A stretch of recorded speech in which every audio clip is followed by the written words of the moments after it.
freshest music station, the new 103.6 Hot FM.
Turabasuhuza nshuti bakundwa mu izina ry'umukiza akamucunguzi wacu Yesu Kristo.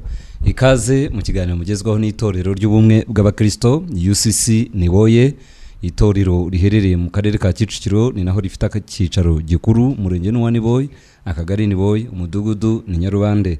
Ni Pastor John Nsabimana mwumva muri aka kanya. Aho uherereye hose turajya tukugezaho ubutumwa bwiza kandi tukubwira ngo igihe cyawe cyo gutabarwa ni iki ngiki, igihe cyo kwemerwa ni iki ngiki.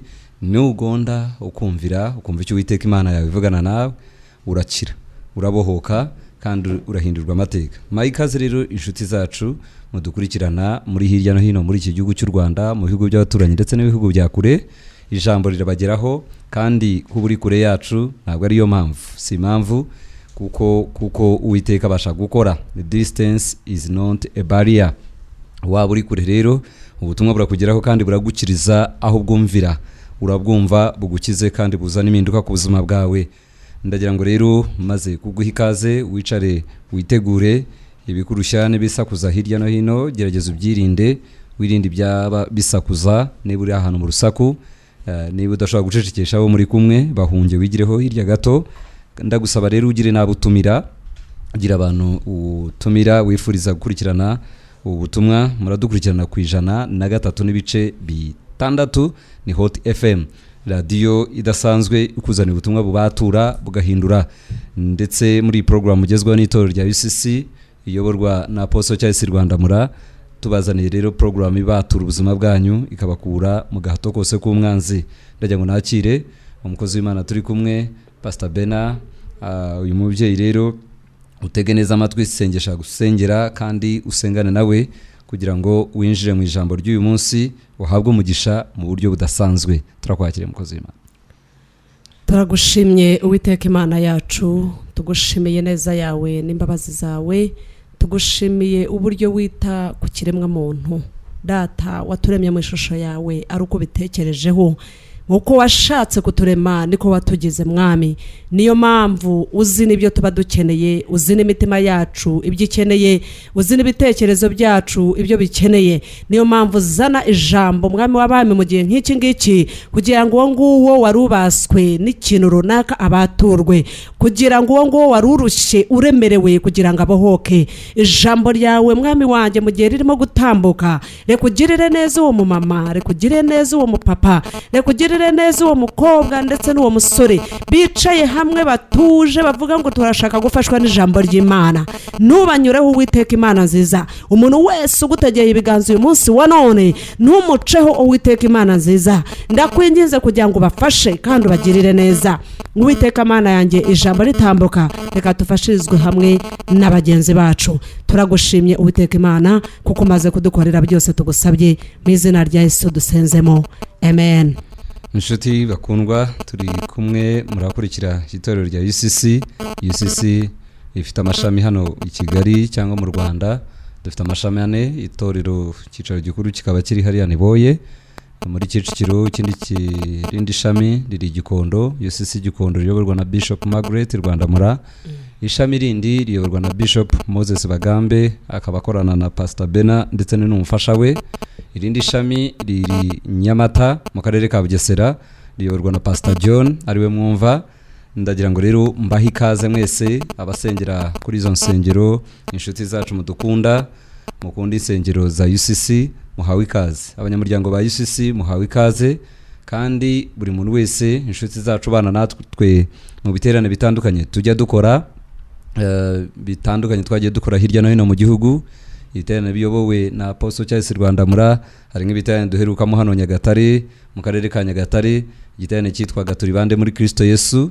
Icyo giterane cyakorewemo ibitangaza n'ibimenyetso bikomeye. Abantu bashaka gukurikira imbuga zacu, urubuga rwacu rwa YouTube, ushyiramo Apostle Charles Rwandamura ugashobora gukurikirana ibi biterane, ushobora gukurikirana services tugira hariya muri UCC, iby'Imana ikorera hariya, ubuhamya butandukanye, nucikanwe. Hari ibindi biterane twagiye dukora byitwa Humura Rwanda, tugira abashyitsi batandukanye, nucikanwe. Ushobora kujya ushyiramo Apostle Charles Rwandamura, kwandika AP akadomo Charles Rwandamura, uzashobora gukurikirana ibibera kuri UCC hariya. Ku rubuga rwacu rwa Facebook nanone ushobora kujya ukurikirana, ukandika United Christian Church mudukubu ugashyiramo itorero ry'ubumwe bw'abakristo. Aho naho uzabona ku rubuga rwa Facebook ubutumwa butandukanye UCC ishyiraho na messages zitandukanye zo muhanuzi Charles Rwandamura, Uwimana ikoresheje imirimo ikomeye mu myaka igera mu 16 hano muri iki gihugu cyacu cy'u Rwanda. Nucikanwe rero gukurikirana aho uri hose mu gihe cyawe, ushaka ubutumwa bwagufasha, ubutumwa bwaruhura umutima wawe, ubutumwa bwagira icyo bukora, bugira aho gukura naho bukujyana. Jya udukurikirana rero, nucikanwe. Aka kanya ndagira ngo nkomereza aho twagarikiye umunsi w'ejo. Inshuti bakundwa, mushobora ndetse no kutwandikira aka kanya tukiri muri studio, ubutumwa bugufi, yenda guhamagarira biretse turaza kugira igihe cyabyo.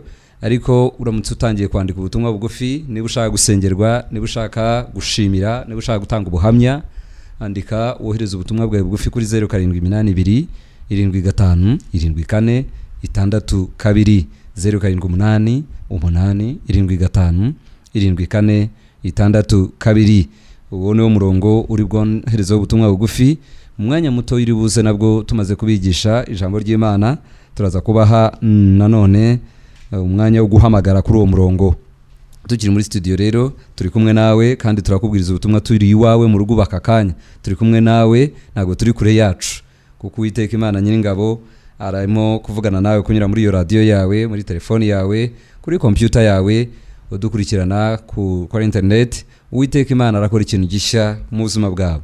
Dukomeze ubutumwa dufite muri iki cyumweru buvuga ngo ni uruhura abarushye. Yaje kuruhura abarushye, arahamagara abarushye n'abaremerewe Yesu ngo abaruhure. Twatangiye tubabwira ngo arimo kwiyamamaza, n'umugabo w'umunyambaraga nta kimunanira, afite ubutware n'ububasha bukomeye. ibyakunaniye byose yatsindiye isoko ryo kubitsinda no kubitwara akabikwambura, akagukuraho agahato kose kari ku buzima bwawe. Buri muntu wese wigeze wumva cyangwa wigeze ubona apfumu barakubwiye bati rwose twege dushaka kugukiza ako kaga, ariko ntacyo bakumariye. Inshuti zawe zirakubwira ngo zifite ubwenge bwinshi, zirakugira inama uburyo bivamo, ariko byaranze. Papa wawe, mama wawe babagerageje ibishoboka byose, ariko kuguhindura byaranze.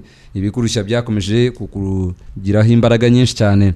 Turakubwira ngo rero uyu mwanya Yesu Kristo arashaka kugira icyo akora, ashaka gukora ibyananiye abandi bose. Ibyananiye abandi bose bimuzanire, iyo mitwaro yawe uyizane kuri we, ntabwo ajyananirwa. Niba ukeneye ko nkuririmbira ndi bunakuririmbire niba ubyifuza, ariko imitwaro yose kuremerera uyizane kuri Yesu, ntabwo ajyananirwa. Yitwa Rubasha. Niwe uhangare byakunaniye, ibyo ngibyo byose byananiye abantu, ibyananiye amafaranga, ibyananiye abanyabwenge, ibyananiye abaganga. Ndakwibutsa ko ariyo muganga usumbya abaganga bose ubwenge n'ubuhanga. Ndakwibutsa ko ariyo muganga uha abaganga ubwenge. Abaganga ni ukuboko kwagutse kw'Imana, ariko ibyo byabananiye nabo baravuga ngo Imana yonyine.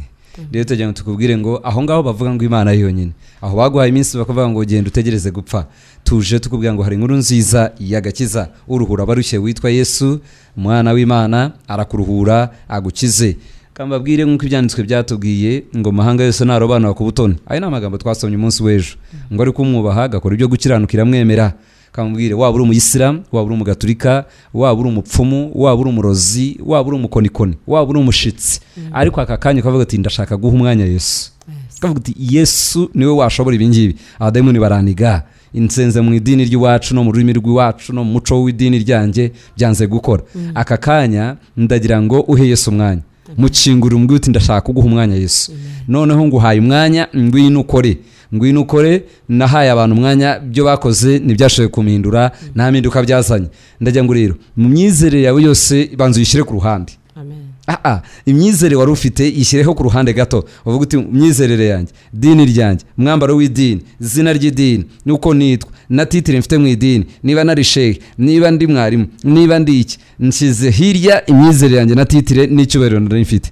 Ndashaka uyu mugabo witwa Yesu aze mu rugo rwanjye. Aka kanya Yesu aragusura. Oh my God, aragusura, agusange aho uri, aho wabariye, aho uruhiye. Yesu agukoreho. Amen. Uze gukurikirana dusenga, uraza gufata kuri radio yawe, uraza gufata ku telefoni yawe, turekura umuriro. Yesu Kristo aragena mu ijwi ryacu, aragukiza agahato kose kari ku buzima bwawe. Buri imbaraga zari zarakubase, niba ari icyaha cyakunaniye, niba ari inyota y'inzoga, niba ari inyota y'itabi, niba ari inyota y'ubusambanyi, niba ari inyota iri mu buzima bwawe n'umujinya udashira, tujya tukubwire ngo Yesu Kristo umwana w'Imana arakugira neza, yatsindiye isoko ryo kukubatura no kukubohora. Niwe mwami tukuzaniye inshuti mukundwa, tuzanye inkuru nziza ngo umwubaha agakora ibyo gukiranuka. Ese bitwara umwanya ungana iki kugira ngo ukore ibyo gukiranuka? Biragusaba umwanya ungana iki? Naka kanya turimo tuvuga ushobora guhindukira kugira ngo uhemburwa kwawe kuze.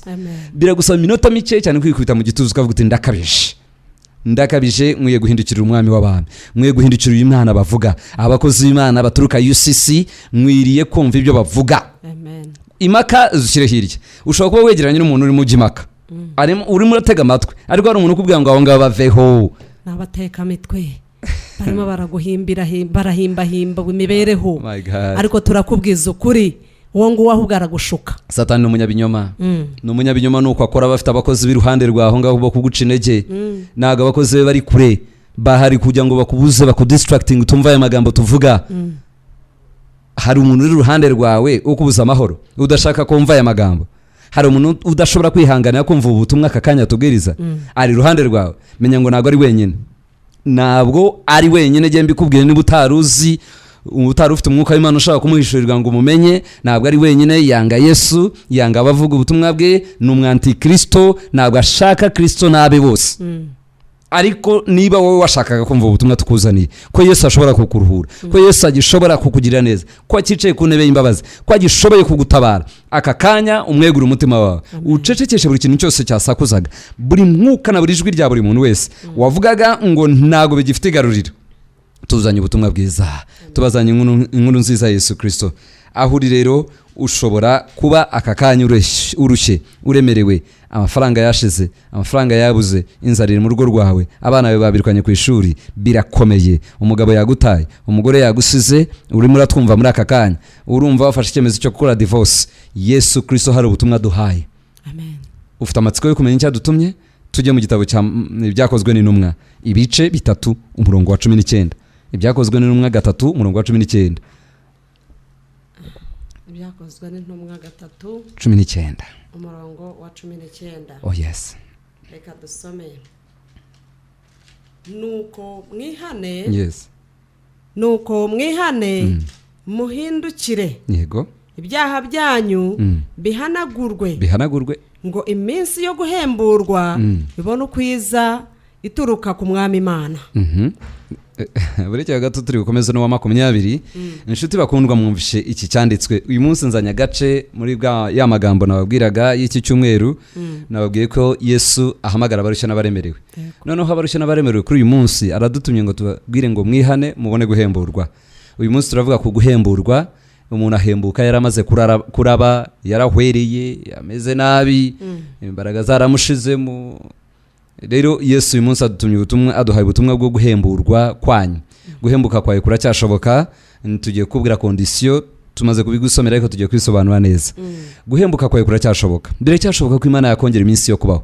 Wowe wari umaze gusaba iminsi ukavuga uti iminsi yanjye ni soze, Imana insezerere mve kuri iyi si, ndababaye, mbabariye muri iyi si, mbabajwe cyane n'umubiri, mbabajwe cyane n'imibereho, ndatesetse, nabaye ikivume, hirya no hino bose barandambiwe, nta muntu ugishaka kunyumva. Ndagira mbwire ngo Yesu Kristo ari condition, na kantu gato gusaba uyu munsi. Gato cyane n'uwemera ugaca bugufi ukagakora uyu munsi. Ugakora iki ngiki, nicyo gihe nakoze, nicyo Pastor Bena yakoze, nicyo Apotre Rwandamura yakoze, nicyo Bishop Moses yakoze, nicyo abakozi b'Imana ukunda wumva wemera bakoze. Baciye bugufi, barahindukira, barihana, bareka ingeso zabo za kera. Nuko guhemburwa kwabo kuraza.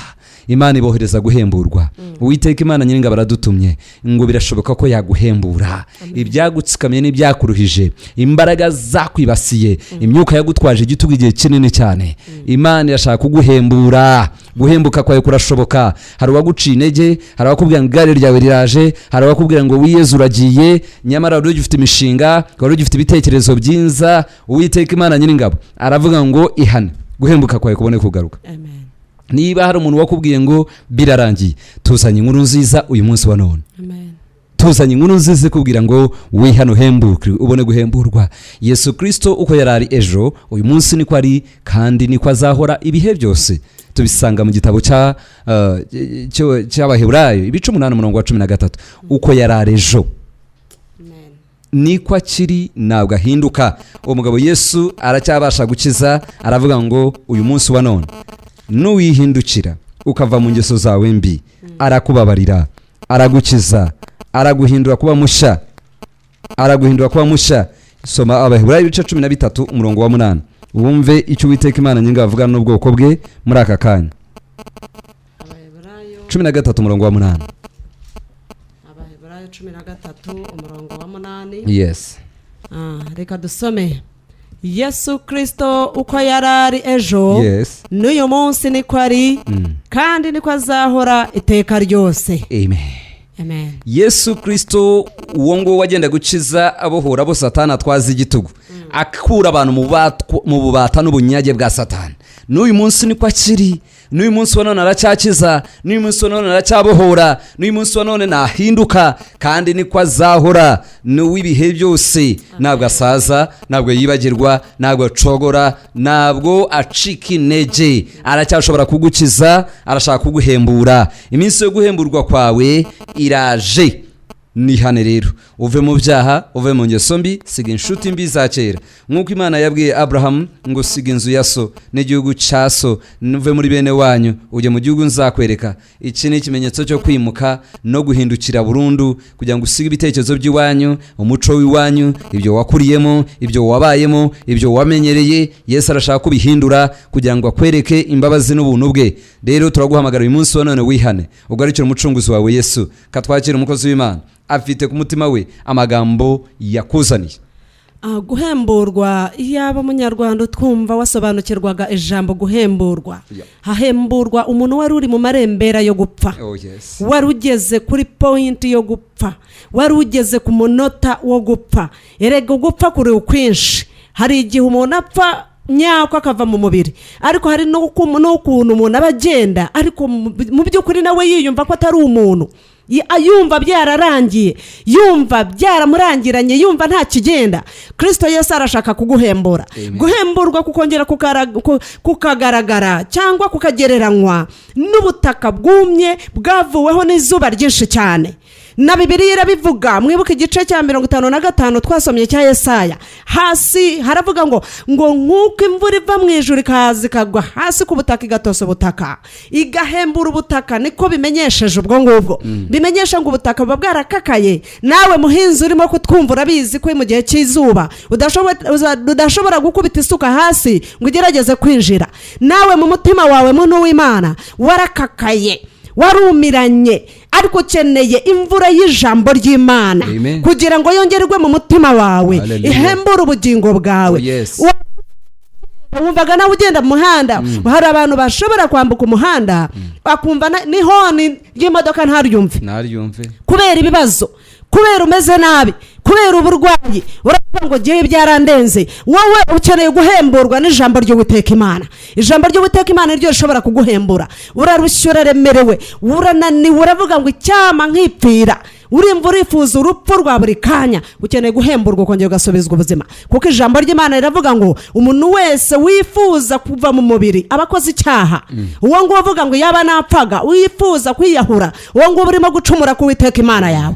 Kandi ndabizi neza hari stress, hari ibibazo, hari ingorane nyinshi cyane zirimo gutuma abantu b'Imana bumbirana. Erega nubwo tuvuga abanyabyaha twisaha biritwa ngo uri mu rusengero, ariko Kristo atungutse no ushobora kutazamuka none hango ugende, kubera nawe ukeneye guhembuka. Mutima wawe, kwizera kwawe kuri kure cyane. Barakubwira ngo Imana ishobora gukura kuri 0, ukavuga ngo ariko 0 ko nyimazeho imyaka 20 kuvana itangaza ndabona. Turakubwira uyu munsi wa none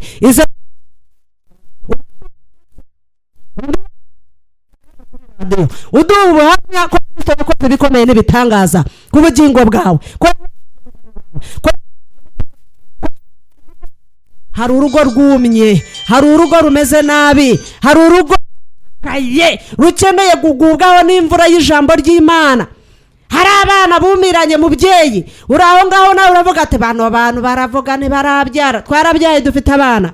Ariko hari ijambo ry'Uwiteka Imana rishobora guhembura abana bawe, rikaguhembura mu mutima wawe, nawe ukagenda unezerewe, wumva wishimye, wumva unezerewe umwami wawe. Mureke mwe kwicara mu nsengero musa nk'ababa baje gushyingura, bakababwira guko pastor umuntu bakamubwira ati komera Imana amashyi, ukajya ngo baramubwira ati komera umupfu amashyi, kandi nta mupfu bakomera amashyi. Kubera iki? Umutima warakakaye, ukeneye guhemburwa, ukeneye imvura y'Uwiteka Imana.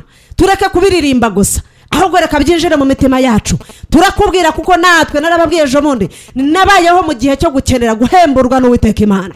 Reka uhemburwe kuko ari mu marembera nshuti yanjye. Reka Kristo Yesu akugirire neza. Reka imbaraga z'Uwiteka Imana zifate ku buzima bwawe. Reka wizerane hamwe natwe. Twaje hano kukubwira kuko turizera tudashidikanya, turahamya nkuko Petero yahamyaga. Turizera tudashidikanya ku Uwiteka Imana ashobora gukora ibikomeye n'ibitangaza ku bugingo bwawe ugahembuka. Yesu akugirire neza. Nshuti mukundwa, turavuga guhembuka. Uyu munsi tuzanye ijambo ryo guhemburwa. Kondisiyo twumvishije no gukizwa n'umuntu kwihana ibyaha bye akava mu ngeso ze mbi. Yesu Kristo ashaka gukora ikintu gishya mu buzima bwawe. Wowe ushaka guhembuka kandi ku butumwa bwawe bugufi bwohereze kuri 0788 75 74 62. Turi bugusengere tukiri muri studio za Hot FM, kandi na nyuma yaho dufata igihe cyo gusenga tugasengera abantu, kuko ibyifuzo byanyu turabyandukura tugashaka gusengera umuntu ku wundi mu mwanya wacu wo kwinginga Imana. Kuko turi mu bihe byo gusenga iminsi 210. Zana ibyifuzo byawe kuri kiriya gicaniro kuri UCC, zana ibibazo byawe, zana uburwayi bwawe, zana abana bawe, zana ubumuga ufite, buzane kuri iki gicaniro. Muri iyi minsi turimo 210 turi imbere y'Imana dusenga kugeza mu kwezi kwa 8 tariki 9 turacyakomeza gushaka Uwiteka, turashaka mu maso ye, turashaka guhembuka kwacu, guhemburwa kwanyu, guhemburwa kw'imiryango, imingo zacu, guhemburwa kw'igihugu cyacu. Mu buryo bw'umwuka hari icyo dushaka kandi turakigeraho kandi turakibona, ntabwo dutuza. Nicyo gituma dushiraho iyo minsi. Intumwa cyangwa se Rwanda murashyizeho iminsi yo gusenga ngo abantu twegere Imana dusenge. Muntu twumva warumeze nabi, baye dusenge duhemburwe kwiyumanganya. Umeze nabi, ukeneye kubona Imana mu rugo, ukeneye kubona impinduka mu buzima bwawe, ukeneye kubona ibintu bihinduka. Uri mu gisuzuguro cy'abadayimoni igihe kinini. Satani aragusuzuguye, asuzuguye urugo rwawe, asuzuguye umugabo wawe, asuzuguye abana bawe, agahato ni kenshi ku buzima bwanyu. Muze dushake Imana amanywa nijoro, imigoroba.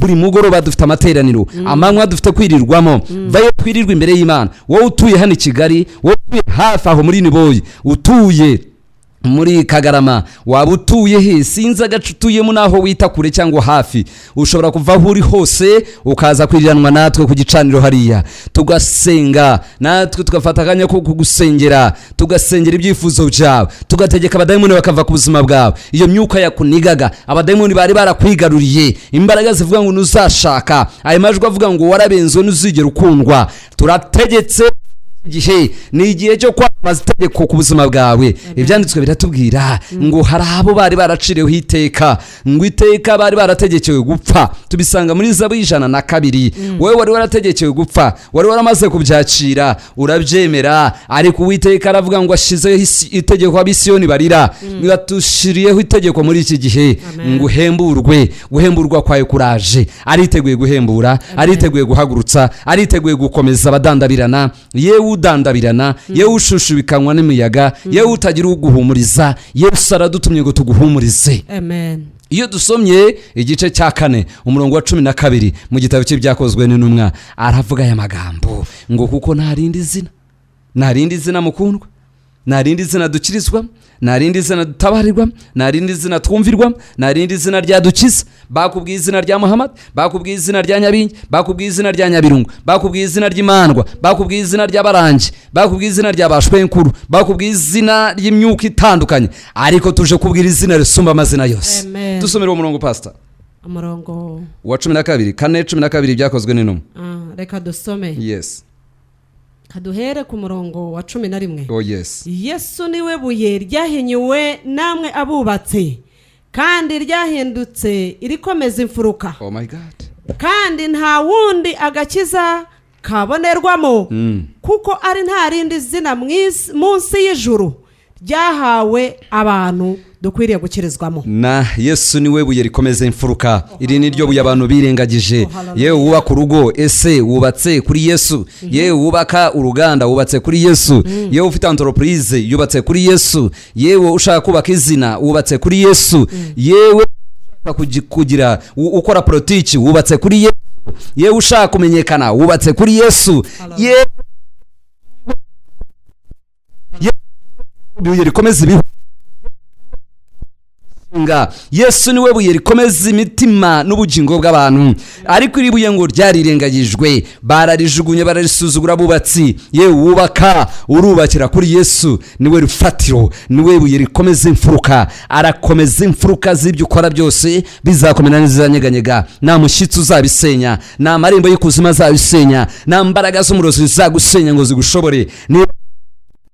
Turakubwira ngo wiyunge na Yesu, turakubwira ngo iryo niyo zina twahawe, ni izina abari munsi y'ijuru bose bahawe, niryo zina bakirizwamo.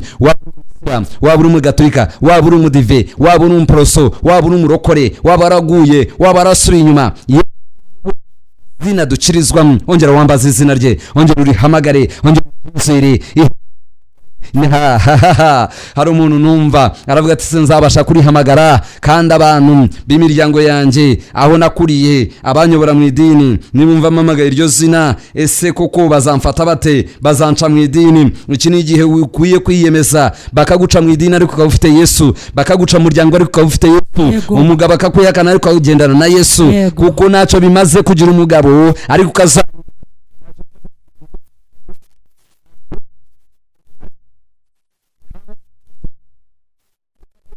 turaguhamagara kugira ngo wiyunge na Yesu. Ari umugabo baramushaka, ari umugore barabashaka ari shehe ari ukuyobora umushaka arashaka ko arashaka ko bose bamumenya arashaka ko bose bizera izina rye ryera aradutumye kugira ngo tukubwire ko igihe ari iki ngiki inshuti wowe utwandikire hari umaze kutwandikira avangwa arananijwe ngo ananijwe n'ibigeragezo kamubwire umuntu wese aca mu bigeragezo ariko Bibiliya tubwira ngo nta kigeragezo kitari rusange mu bantu ngo hamwe n'ibitugerageza Uwiteka Imana azaca kanzu yego azaca kanzu kandi adukiza muri byose agukize mu makuba yose muri uyu mwaka nabwiye abantu nubaye amagambo ndacyayavuga ntabwo Yesu yareruye aratubwira ngo ntabwo aje guca ibyanza aje gucingura amarembo aragucingura irembo wowe ibi bigeragezo urimo ihute vuba ugere kuri UCC udushake nta zina ryo washyizeho naho utuye niho hatubwiye ariko turagira ngo dusengane nawe mukundwa turagira ngo dusengane nawe buri imbaraga zose zayizara kwibasi ibigeragezo binanije umutima wawe kumvura rushe vayo tukugira inama sanga abakozi b'Imana bakugira inama wowe Satani atwaza igitugu yego hari umuntu uri ku murongo wa telefone urashaka guhamagara ndakwibutsa ko uhamagara kuri 0788 75 74 0788 75 74 cyangwa se wohereza ubutumwa bwawe bugufi kuri uwo murongo 0788 75 74 ushobora rero guhamagara kugira ngo dushobore gusengana utubwire icyifuzo cyawe utubwire icyo ushaka Uwiteka Imana yacu kugire neza. Yes agira neza. Hello. Yes please. Ninjye umaze kubandikira SMS nagira ngo mu nsengere nitwa Muhawenimana Denise uherereye he? Mperereye Gatsibo mu murenge wa Kiramuruzi. Ndahabona Gatsibo Kiramuruzi ufite ikibazo ki Denise? Ndabishenanijwe n'ibigeragezo ndagira ngo mu nsengere. Inshuti yacu Yesu aragutabare turagusengera tumaze kwandika izina rye mu kanya nove kuri radio turasengera nawe. Rwose ngoswe n'umwijima hari igihe mba ndi kugenda mu nzira nkagenda ariko nkatekereza cyane ku buryo n'imodoka yangongera mu muhanda ntazi ibyari byo. Ni wowe pastor yavugagaho rwose Denise niba turagusengera mu kanya kandi niba utarakizwa mu kanya uze kwatura isengesho ry'agakiza. Yego urakoze Denise katwakira undi. Amen. Urahamagara kuri 0782 75 na umurongo duhamagaraho kugira ngo dushobore gusengana. Denise wa Gatsibo urabyumva ko n'imodoka ishobora kuba yanamugonga arangaye afite ibitekerezo byinshi hari imbaraga nyinshi zimutwaza igitugu akeneye guhemburwa ashaka guhembuka igihe cyawe n'iki ngiki. Inshuti zacu aravuga ati kamanze nakiri nguyu. Hello. Yes please. Yes ashimwe pastor. Ahabwa icyubahiro mama. Ndabakurikira cyane. Yego. Imana tumaze gusiga amavuta. Urakoze cyane. Nitwa Mama Diane. Yego. Uranamva ariko nanjye ndakuze turaziranye cyane. Nibyo. Ariko ikibazo cy'abana afite. Yego. Kirarenze. Abahungu ni ibirara. Abakobwa ni ibyomanzi. Ese bose mu nsengero kugira ngo Imana intabare. Ngo gutabarwa abanange bakwiye gutabarwa. Agahinda ni kose kubw'abana sinsinzira. Ariko nzi ko Imana ishobora byose izabagaruka bakira mu nzira. Yego. Ariko mu nsengero pe. Utuye he mama? Utuye he? Utuye muri Niboye. Ugerageze ugere ku rusengero rwa ISIS twongeye gusenganaho. Ugira fata kanya uze dusenganeho tukugire n'inama ko wahagararamo n'uburyo bwo gusenga. Urakoze Mama Diane turagusengera mu kanya. Urakoze cyane. No kwizera Imana nshuti yanjye. Komeza wizera Imana kandi niba wumva uremerewe urushye cyane ntabwo byakugora cyane gufatana ati ugatega ukaza tukagusengera. Undi nawe arahamagaye. Allo. Yesu ashimwe pastor. Ahimbazwe. Uriza na Pastor Bella. Turamusoza Pastor Bena ntabwo ari Bella ni Bena. Ni Mama Honorine. Yes. Mama Honorine ndakumva. ukuri kugira ngo umuntu abwire ibintu abantu ababwira ibya Yesu batakandagiye ntabwo byoroshye kuriya nahageze nk'akane Imana we nambaye ubusa nshonje mu rugo ndemerewe yego ko aho magereye nzi ko nabivuga nari ndetse mfite inzara mu rugo twambaye ubusa turi iciro ry'imigani ngira igitenge kimwe nka kibisi kiri nkajya nirirwa ngikorana yego abantu bakajya banahita njya hirya yo kwibagira abadamu bati dore gatenge arahise ariko aho ngere kuri iyi si ni ukuri narahembutse nari nk'akazi ariko narahembutse icyubahiro ni icya Yesu icyubahiro yaramuhembuye iminsi kuri yirukanye inzara mu rugo yamvanye mu bukode inzu nziza y'igitangaza yaranyambitse sinzi uko nabivuga Imana wanjye cyane gusa icyo nararikira abantu bose bajye bareka kubyuka kuri radiyo bajye batera intambwe kuko iyo uhakandagiye muri iyo si uko byagenda kose ntushobora kuhava uko waje. Amen. Imana iguha umugisha cyane kubwo guhamya. Mama Norine Imana iguha umugisha. Uyu muntu rero ndamuzi cyane cyane uko yaje muri gisisi uko byari bimeze. Yesu akora ibikomeye arahindura niwe zina koko dukirizwamo. Muntu rero wumva ubuhamya bwa Mama Norine ukeneye no kumubonaho ukareba uko Yesu yahinduye ubuzima bwe, uko asigaye yambara, uko asigaye afite umubiri uceye usa neza, tibyiringiro n'umunezero. Ibyo byose ababwira byarabaye ubwo buhamya yarabutanze kenshi n'ubu aracyakomeza guhamya. Katwakira undi. Hello. Hello. Wilson nawe atwandikiye message aravuga ati ndwaye mu nda kandi mimaranye amezi 5. Turagusengera Wilson utarava kuri radio yawe. Turagira akanya ko kugusengera. Ndabibutsa ko uhamagara 0782 7574 62 75 74 Katwakira undi. Hello.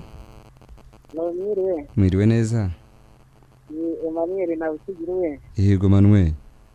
Bagira ngo ntange buhamya ko Imana yankoreye ndi kweze nkanashize. Yego.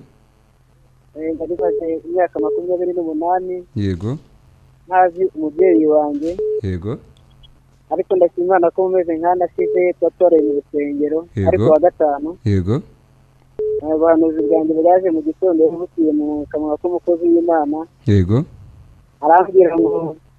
Aratubwira ngo mu gitondo nko gutaragera saa 7 hari abantu barabwakire telefone zibabwira inkuru nziza. Yego. Naratashye tunagira mu rugo ngira ku kazi mu gihe ndi ku kazi numva kuko saa 7 itaragera barampamagaye. Yego. Bampamagaye ubwo ni mukecuru wari umpamagaye ampamagara ambwira ko yabonyeho papari. Yego. Nyuma ku kanya nahise ngenda mu by'ukuri turabonana. Ndashima Imana kuko Yesu hari rezo mu by'ukuri umuntu hageze wese arabohoka. N'umutwaro nari nikoreye imyaka yose ariko Imana yarawumpeye ndashima Imana. Hallelujah. Yesu aguha umugisha. Myaka 28 utazi papa wawe. Ntabwo nari muzi. Icyo ni igitangaza gikomeye kuko umukozi w'Imana waguhanuyeho nuwuhe wamuvuga? Umukozi w'Imana waguhanuyeho nuwuhe? Bishop Godance. Bishop Godance. Yes. Nawe turakorana muri UCC. Imana iguha umugisha. Yesu aguha umugisha. Murakoze. Ibyo nibyo Yesu akora hariya ku butaka bwera kuri UCC. Nucikanwe inshuti mukundwa twumva ibyo Imana ikora biratangaje. Muri aya masengesho birimo gukoreka. Undi ati ndifuza ko munsengera mwakira Yesu nk'umukiza wanjye. Ni Nsengimana Matthew. Matthew turagusengera mu kanya gato nove kuri radio kuko Uwiteka arashaka gukora ikintu gishya. Katwakira indi telefone urahamagara kuri 0782 75 74 62. Yes. Hello. Hello. Karame. Oui, Yesu. Yesu nahabwa icyubahiro. Pajire nasabye ubona. Tugusengera ubona akazi. Urakijijwe se Jire? Karame. Urakijijwe? Yego ni umukatolike. Yego. Yeah. Kangwire rero Jire buriya kira cyanditswe twasomye. Iyo dusomye ibyanditswe byera nanone icyanditswe kindi nakongera uze gusoma icyanditswe usanga mu gitabo cy'itangiriro ibice 6 umurongo waho wa mbere itangiriro nibugira Bibiliya uraza gusangaho Imana ivuga ku bana b'abantu ngo kuva muto bwabo gutekereza kwabo ni kubi. Iyi ni impamvu ikomeye abantu bose bakwiye gukizwa kuko kuva mu buto bwacu gutekereza kwacu kuba kubi mu maso y'Imana. Rero turagusaba itangiriro icyanditswe usanga mu itangiriro igitabo cy'itangiriro ibice 6 uhere ku murongo waho wa mbere. Ariko umurongo cyane cyane baza gusanga umurongo wa 5. Iravuga ku bitekerezo by'abana b'abantu gutekereza kwabo ni kubi kuva mu buto bwabo. Rero iyo ikaba impamvu kwiriye gukizwa ukakira Yesu akaba umwami n'umukiza w'ubugingo bwawe kugira ngo wiyunge nawe guhemburwa kwawe guhere ko kuze imigisha yawe ihere kize. Udushake kandi tugusengere tugufashe kurushaho kandi nufata icyemezo cyo gukizwa ube uri kuri radio mu kanya turakwatuza. Thank you very much. Kwa twakira undi nawe turagusengera ku murongo wa telefone. Turacyategereje amatelefone yanyu. Niba duhamagara ukaba utarimo kudufatisha ntucike intege. Hari undi yanditse ubutumwa bugufara bwate musengere ndarushe ndaremerewe ndambiwe agasuzuguro ka Satani nanze inshuti z'abasore badafite umumaro banesha umutwe. Imana ibahe umugisha. Jane uvuze ukuri abadafite umumaro badafite iyo bava niyo bajya barukerereza barimo bashaka gutesha umwanya mu izina rya Yesu nanjye ndabacyashe no kumutesha agaciro. Imana ikuzanira uwawe ukwiriye kandi ukubonamo agaciro gakomeye. Naze mu rusengero baye mu rusengero tugusengere Jane uri umukobwa wisobanukiwe. Undi aravuga ati Yesu ashimwe mu nsengero mfite ikibazo cy'amibe imyaka irenga 20 Jimmy Kanombe. Amibe se bungubu zo warazivuje Jimmy? Rero turagusengera kuko buriya waranivuje ariko daimon yakomeje kukwizirikaho. Buri kibi cyose kiri kuzuma bwacu hari daimon akiri inyuma. Turagira ngo rero tugufashe gusenga nibyo gusenga gukemura byinshi cyane. Undi ati muraho mu nsengero Imana incira inzira ku bintu byose mbona akazi. Uwiteka gutabara guha akazi turagusengera tutarava muri studio. Uyu ati mwiriwe banyita Jacques nkunda kubakurikira cyane bishoboka narabakunze muzakomerezaho kandi nzaza gusenga. Imana igumugisha Jacques. Uwiteka Imana nyiringa bakwiteho. Turagira ngo tubwire abantu mudukurikiye ubutumwa bwanyu bugufi dukomeza kubwakira. Mushobora kutwandikira cyangwa mukaduhamagarana nyuma y'aha ngaha ubwo butumwa mukabutwoherereza ku matelefoni yacu turi bubahe agendanwa. Undi ati mwiriwe nitwa Thierry hari umugisha nuye Nyamata ndasaba mu nsengere kubw'ibigeregezo bya Shetani byandenze muri abo mukoze. Turagusengera nove kuri radio yawe uduhamagara. Allo Ikarame Nanishimye Imana nihandazwe. Nanjye nagira ngo mu nsengere. Yego. Kandi yansize igisuzuguriro. Yego. Nagira ngo mu nsengere rwose mumfashe ndaremerewe. Witwa ndese nyakubaho? Nitwa Mama Blaise turagusengera. Uherereye he? Herereye mu Mutara. Yego. Kandi yansize igisuzuguriro giteye ubwoba ndasenga ndi umurokore. Ariko mfite ikigeragezo. Satani yansize cy'amasazi. Amasazi guhora antumukaho kandi nta mwanda mfite nakarabye ariko agahora isaha yose aho nicaye. Mumfashe. Murakoze. Yesu agumugisha. Gusengera nuve kuri radio yawe kandi uhereye uyu munsi tuvugana. Ibyo nago bizongera ukundi. Uzatanga ubuhamya. Nago bizongera ukundi. Izere Imana umugisha no ukuri. Nago bizongera ukundi. Izere Imana. Uzadushaka uje gutanga ubuhamya. Undi muntu turakira abantu nka babiri bari ku murongo urahamagara kuri 0782 dushoye gusengana tukiri muri studio za Hot FM. Mwibutse kuri kumwe n'itorero rya UCC Niboy na UCC Kabuga hano nibo urimo kurikirana muri aka kanya. Katwakira undi. Hello Karame. Imana ihimba. Witwa nde? Imana Eric ufite cyifuzo ki?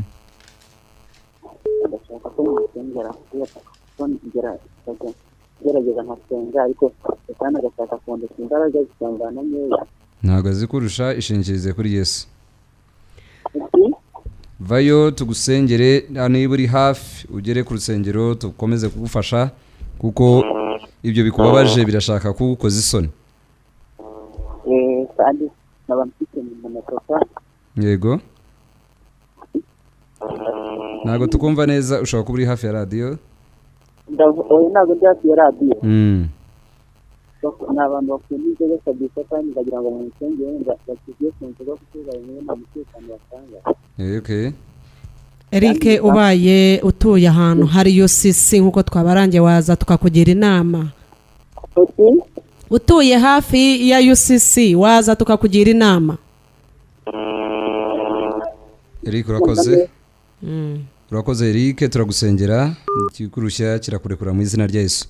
Rosine we utuye Kanombe waragira ati rwose musengere mu rugo mbona naterambere ryo mu mwuka ndetse no mubiri, ababyeyi banjye nibashyira hamwe abadayimoni baratugose turasuzugurwa cyane. Rosine, turagusengera, Uwiteka Imana agutabara n'umuryango wawe, ako kavuyo kari mu rugo kave mu izina rya Yesu. Kandi ushaka gutera intambwe ukagera kuri UCC hariya Niboye, tukagufasha kurushaho, buri imbaraga zagose umuryango wanyu tukazitegeka zikava iwanyu. Turagira ngo twakire undi muntu. Uyu aravuga ati nawe watwandikiye, turacyategereje undi muntu wahamagara. Aravuga undi muntu wahamagara 0782757462 n'umurongo wacu dukoresha hano muri studio, ndetse niyo dusohotse dukomeza kuwukoresha.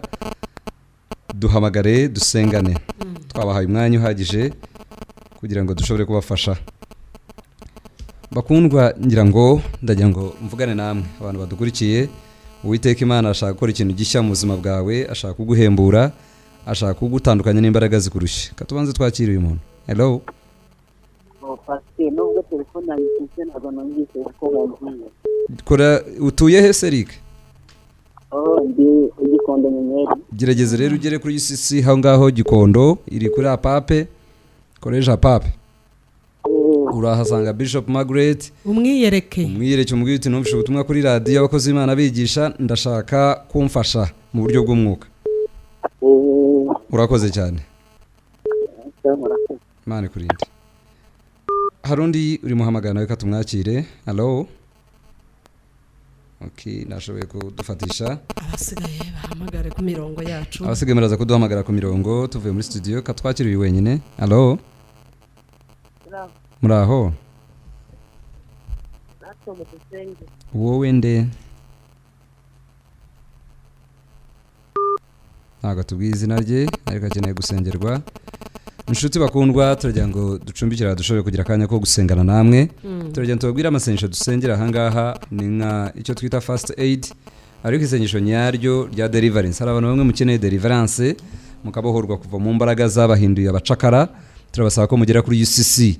Gera kuri UCC Niboye hariya buri munsi nababwiye ko dufite amateraniro, dufite amasengesho, turi imbere y'Imana dusenga mu minsi 210. By'umwihariko iki cyumweru turi kumwe na Reverend Fred Nyamurangwa, umushumba w'itorero rya Selepar.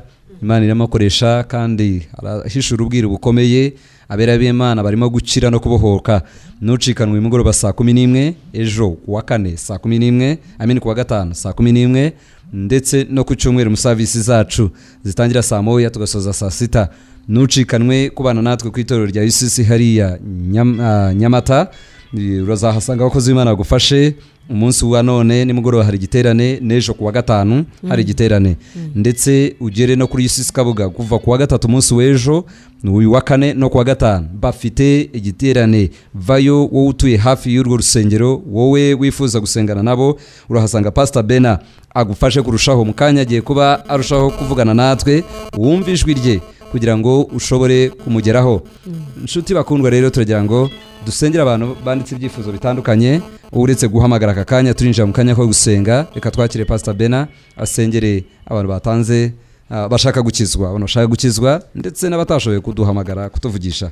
abantu mwiteguye imitima yanyu muvuga ngo kuva uyu munsi turareka ibyaha byacu, musubiremo aya magambo muvuge ngo mwami Yesu turagushimye ko uyu munsi wahisemo amazina yacu. Turagushimye ko tubabariye ibyaha byacu, kuva imitima yacu yemeye turababariwe. Amazina yacu uyandike mu gitabo cy'ubugingo, uyahanagure mu gitabo cy'urupfu no kurimbuka. Kuva uyu munsi turakijijwe. Urakoze Yesu. Reka mbasengere. Mana yacu mu izina rya Yesu, aka kanya tukweretse abana bawe bavutse bushyashya babaye impinja mu mwuka, kugira ngo barere ubafate mu biganza byawe, nabo bagere ku cyiciro natwe tugezeho cyo kuba abakozi bawe. Urakoze kuko bagiriye neza. Ufite intambara umurwanirire, ufite ibibazo umwiteho, urebe umuntu wese uriho igisuzuguriro cy'umwana Satani n'igitugu cy'umwana Satani umuhembure kuva uyu munsi wa none. Urakoze Yesu kuko tugiriye neza mu izina rya Yesu. Amen. Nshuti mukundwa wanditse ubutumwa bugufi, turasengana nawe Denise uri Gatsibo, turasengana nawe Mama Diane ndetse nawe Wilson, turasengana na Emmanuel Matthew umaze gukizwa aka kanya, turagira ngo ukomeze iyo nzira utangiye uyu munsi wa none. Kandi nawe Mama Blaise turagusengera igisuzugo cy'abadayimoni kive mu rugo rwanyu. Eric nawe turagusengera. Ndetse na Rosine aka kanya turasengana namwe, urwaye ufite ikibazo fata kuri radio yawe, ibyo durondoye nabo tuvuzeho mwese fata kuri radio. Akanya turekura umuriro n'imbaraga zikiza, imbaraga z'umwijima zikurekure, buri gisuzugo cy'umwanzi, abarozi baguteje ku buzima bwawe, izo sazi baguteje mu izina rya Yesu zive ku buzima bwawe uhereye uyu munsi n'ibizongera ukundi. Yesu agutabara gukize. Reka akanya tubahe dusoreza ahangaha tubabwira ngo naheje ku isaha ya 9:00 muduhamagare kuri 0782 51 33 32. Iyo ni telefoni ya Pastor Bena. Imana ibagire neza. Yes, abaho umugisha cyane. New music. Emerging music. Trending now. 103.6 Hot FM.